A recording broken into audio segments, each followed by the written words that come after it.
특별한 새벽 기도에 특별한 은혜를 사모해서 나온 여러분을 정말 축복합니다. 오늘 특별한 은혜가 있기를 바라요. 여러분의 마음에 우리 살아계신 하나님의 은혜가, 성령 하나님의 복이 있기를 바랍니다. 제가 이렇게 보니까 성령 하나님의 가장 큰 은혜 중에 하나가 뭔가, 첫 번째는 우리가 예수 믿게 된 것일 거고요. 두 번째가 뭐냐? 말씀이 깨달아지는 거예요. 말씀이 내 안에 찔림이 되고요. 그 말씀을 통해서 우리는 다시 한번 회개할 때도 있고 하나님의 은혜 가운데로 나아가게 된다라는 겁니다. 그렇게 말씀과 기도가 꼭 같이 가야 한다라는 것을 말씀드립니다. 그게 복이에요. 오늘 본문을 보니까 그렇게 예수님 사랑한다고 했던 사람이잖아요, 이 베드로가. 소위 우리는 수제자라고 합니다. 제자들 중에서도 가장 주님을 사랑하고 가까웠던 리더, 그게 베드로였잖아요. 주님을 위해서는 내 목숨도 아끼지 않겠다, 그렇게 장담했던 사람이 베드로였습니다. 그런데 웬걸요, 오늘 본문에 보니까 예수님이 예언하신 그대로 베드로는 실패를 경험하고 있습니다. 가만히 보면 우리 믿음의 시작이라는 게 어디에 있는가? 그 시작점이 어딘가를 한번 생각해 볼 필요가 있어요. 믿음이라는 것이 들어오는 그 시작점에는 우리는 언제나 넘어져 있는 상태였어요. 그렇죠? 애초에 우리가 구원받을 믿음이 있었다면 우리에게 예수님이 오실 필요가 있었을까요? 우리는 구원받을 믿음이 아예 없었습니다. 그러니 주님이 우리 가운데 찾아오셨어요. 도저히 우리 인생의 죄 가운데 우리를 구원할 수가 없으니 제3자가 우리를 구원해 주기 위해 오셨어야만 했다. 그게 바로 우리 예수님이시잖아요. 스스로 우리는 믿음이 있다고 착각할 때도 있어요. 예수님을 믿고 난 이후에도. 그런데 우리의 현실은 어떻습니까? 죄 가운데 얼마나 많이 넘어져요, 우리가? 그렇죠?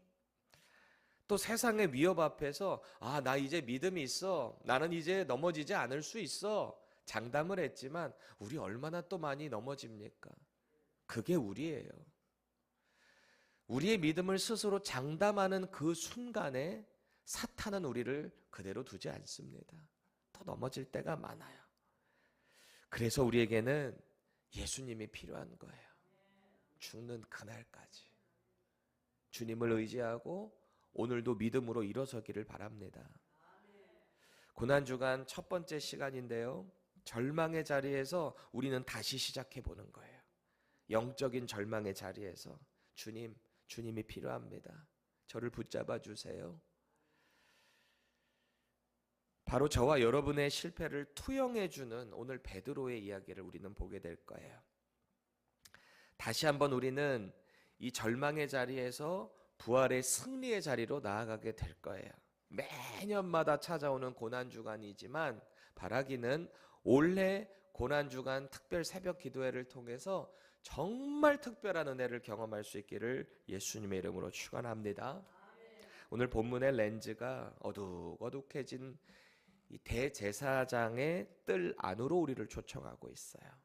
여러분이 지금 쑥 간 거예요. 2000년 전으로 돌아가서 대제사장의 뜰 안으로 들어왔습니다.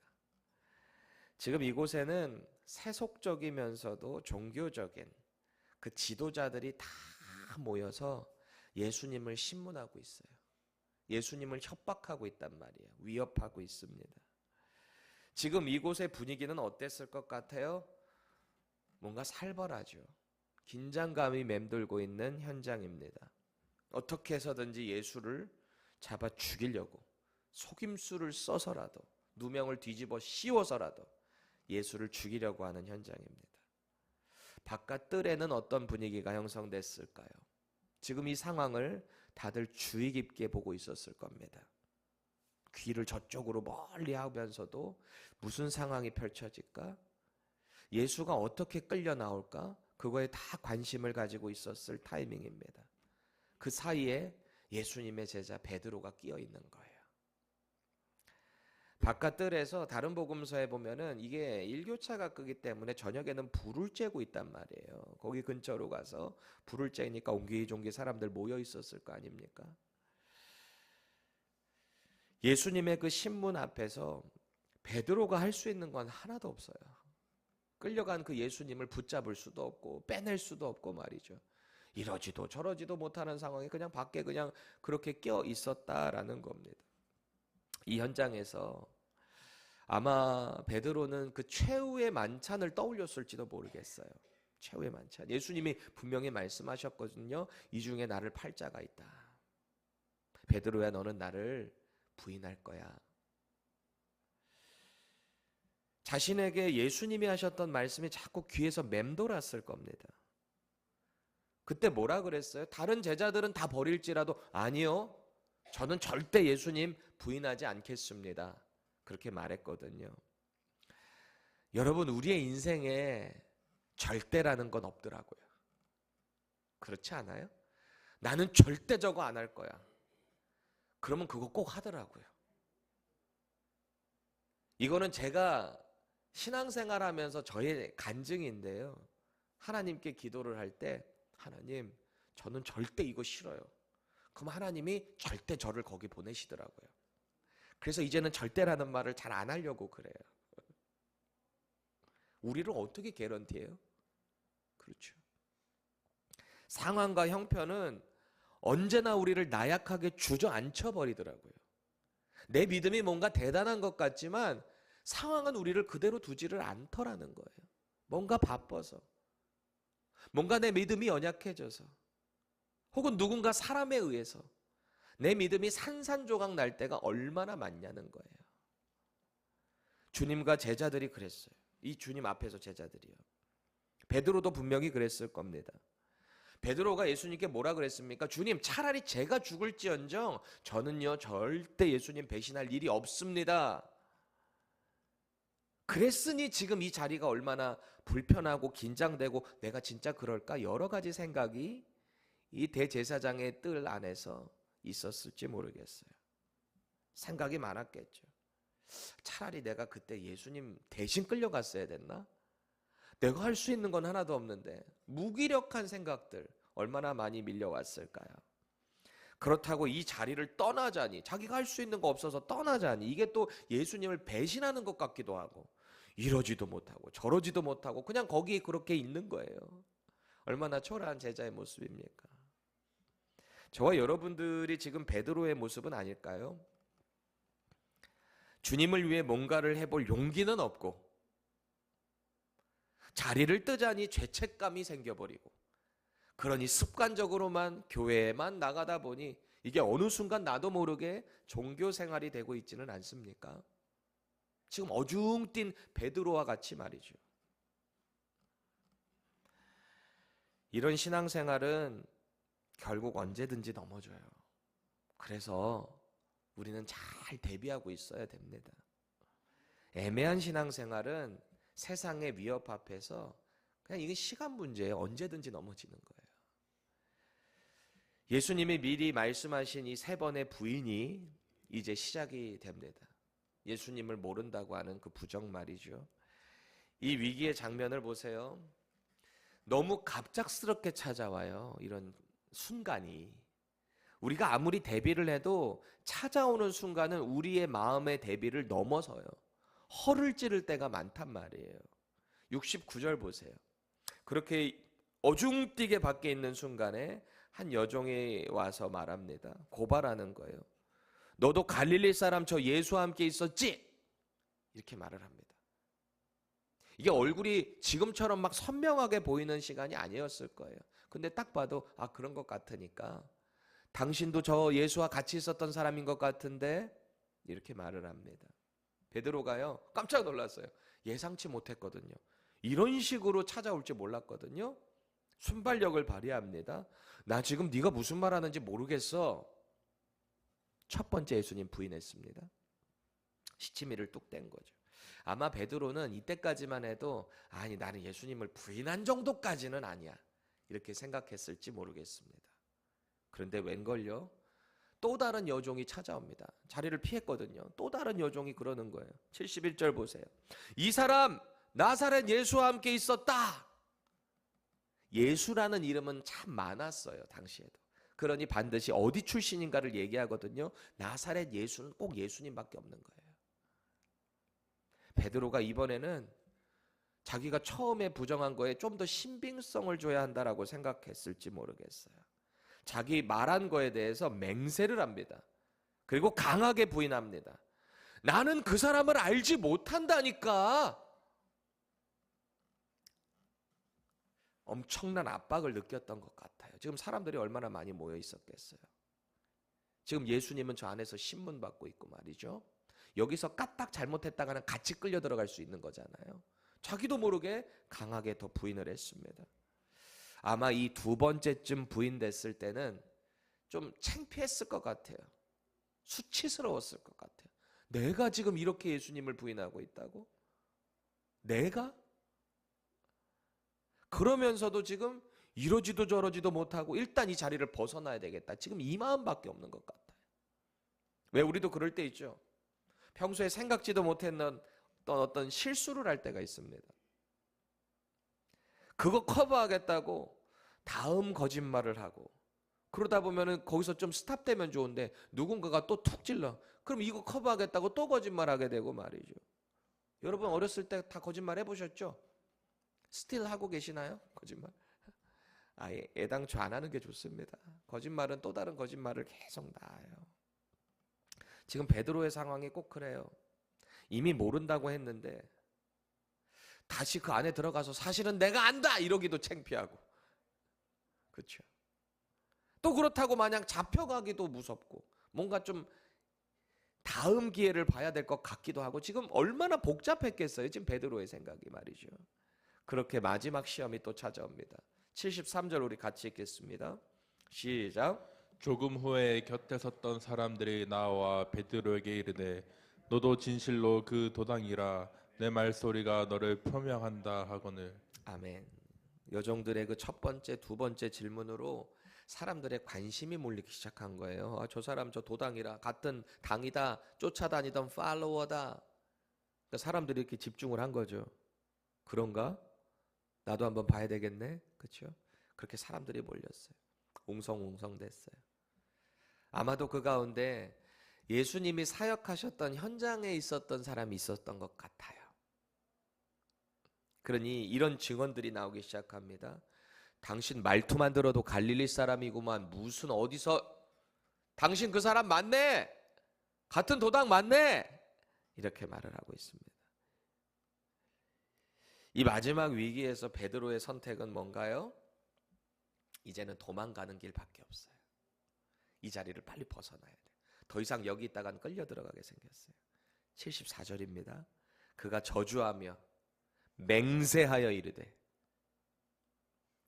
나는 그 사람을 알지 못하노라 하니 곧 닭이 울더라. 닭이 울더라. 한 이쯤 되면 보통 맹세로 안 된다고 생각한 거죠. 그러니 예수를 저주까지 해버립니다. 왜요? 나랑 상관없는 사람이다라는 것을 증명하기 위해서 스스로 이것을 선택하게 된 거죠. 이 위기를 벗어나야 된다는 생각밖에 없지 지금 예수님과 가졌던 그 시간을 생각할 겨를이 없어요. 이게 우리의 모습 아닌가요? 마침 이때를 기다렸다는 듯이 닭이 울잖아요. 꼭이요. 이게 새벽에 울잖아요. 그렇죠? 우리 집 앞에도 닭들이 있는 것 같더라고요. 얘는 뭐 시도 때도 없이 울더라고요. 여기 미국 닭들은 원래 그런가. 75절 함께 읽겠습니다. 시작. 이에 베드로가 예수의 말씀에 닭 울기 전에 내가 나를 3번 부인하리라 하심이 생각나서 밖에 나가서 심히 통곡하니라. 아멘. 그 닭 울음소리를 듣기 전까지는 몰랐을 거예요. 자기가 지금 뭐 하고 있는지. 닭 울음소리를 딱 듣는 순간 어떻게 됐대요? 예수님 하신 말씀이 생각났대요. 생각. 깨닫게 된 거예요. 지금 자기가 뭐 하고 있는 건지. 저는 이 생각나서라는 단어를 주목하게 됩니다. 이 헬라 단어 무나오마이라고 하는 단어를 좀 보세요. 마음에 나오다, 벌주다, 회상하다라는 뜻이에요. 회상하다. 이 벌주다라는 표현이 좀 인상이 깊었습니다. 우리 생각이 다 우리 마음이 어디를 향해 가고 있는가? 여러분 잘 생각해. 내 마음이 지금 어디를 향해 가 있지? 나는 지금 무엇을 향해 가고 있지? 우리 지난 주일날 나눴잖아요. 어디를 향해서 여러분은 headed to 돼 있습니까? 무엇을 향해서? 우리가 기억을 잘 해내는 것을 통해서 그 방향으로 간다 그랬잖아요. 자, 그렇다면 내 마음이 지금 뭔가를 생각하는 것을 통해서 그것을 기억하고 기념하고 거기를 향해 가는 거 아닙니까? 이게 다 우리 마음이랑 연결돼 있단 말이에요. 마음. 베드로를 보세요. 자기 절대 배신 안 하겠다 그랬거든요. 마음에 얼마나 많이 다짐을 했을까요? 아, 난 절대 그럴 일 없어. 예수님 붙잡혀 가시는 걸 보면서도 아니 그 다짐이 있었으니까 대제사장의 종 말고가 예수님을 잡으려고 할 때 자기가 갖고 있는 칼로 귀를 내리쳤잖아요. 귀를 떨어뜨려 버렸잖아요. 이것도 대단한 믿음이에요. 지금 대제사장에게 대적한 거잖아요. 같이 잡혀갈 수 있었어요. 마음에 계속 다짐을 했을 겁니다. 나는 절대 배신하지 않을 거야. 근데 웬걸요? 지금 현실은 배신할 정도가 아니라 예수님을 저주하고 있습니다. 나는 절대 모른다. 아무리 마음에 다짐을 해도 우리의 믿음을 자신해도요, 사탄은 우리를 잘 알아요. 우리가 제일 뭐가 약한지 너무 잘 알잖아요. 누군가는 돈에 약한 분이 있고요. 누군가는 음란에 약한 분이 있고요. 누군가는 어떤 도박에 약한 분이 있고요. 각자 다 트리거들이 있어요. 트리거. 이거 딱 사탄이 건드리면은 확 무너져 내리는. 누군가는 사람과의 관계에 있어서 어떤 얘기 딱 들으면은 누군가 나를 무시하거나 이렇게 딱 들으면 바로 이게 트리거가 돼요. 빵! 나를 사탄은 그걸 공격해요. 우리가 생각할 수도 없게, 준비할 수도 없게, 그냥 바로 팍 튀어나오게. 오늘 베드로가 그렇게 당하고 있는 거예요. 이게 사탄의 전술입니다. 우리 마음에 주님을 밀어내버려요. 순간 우리도 모르게. 온갖 전술로 우리 마음의 자리를 잡는 그 존재, 그게 바로 사탄입니다. 결국 베드로는 오늘 예수님을 부인하는 정도가 아니라 저주하는 거죠. 그제서야 주님의 말씀이 이 마음에 생각이 난 거예요. 닭이 우는 소리를 통해서 생각이 난 거예요. 그러니 사실은요, 이 닭 소리가 은혜 아닙니까? 깨닫게 해준 은혜 아니에요? 그 생각 자체가 그 마음에 벌을 주는 죄책감으로 바뀐 거예요. 이 생각이. 어떡하지? 내가 주님을 이렇게 저주해버렸네. 더 이상 그 자리를 지킬 수 없어서 베드로는 자리를 박차고 나와요. 자기 자신이 얼마나 수치스럽고 혐오스러웠을까요? 우리도 그럴 때 있죠. 신앙생활 한다고 해놓고 하나님 앞에 죄를 지었을 때, 하나님, 제가 목사입니다. 제가 근데 이런 죄를 지었습니다. 하나님 앞에 송구스러울 때가 너무너무 많아요. 여러분은 어떠세요? 오늘 베드로는 그렇게 밖에 나가서 통곡을 합니다. 통곡을 해요.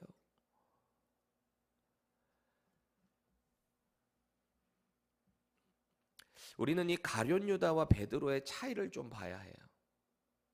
가룟 유다도 예수님 팔아먹고요, 양심의 가책을 받아요.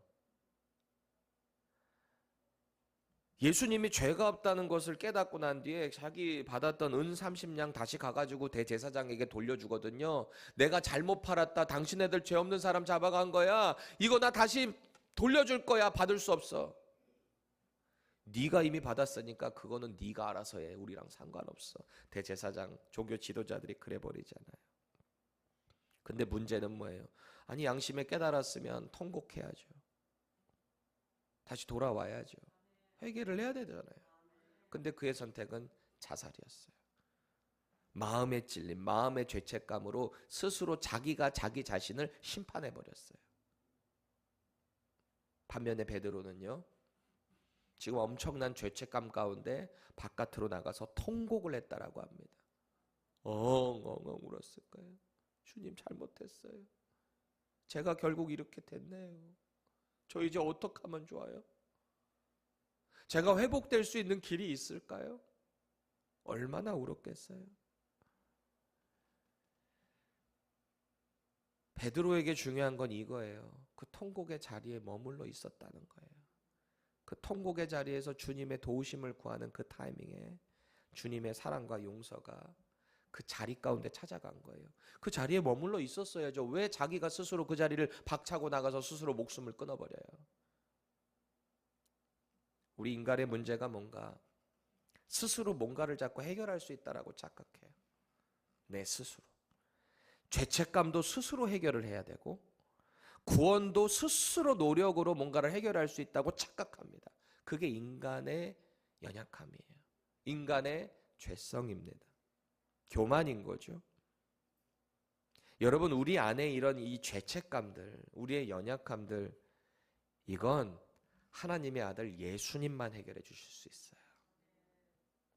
우리 스스로 뭔가 좀 여행을 가서 이거를 회복했다라고 생각할 수 있어요. 물론 좋습니다.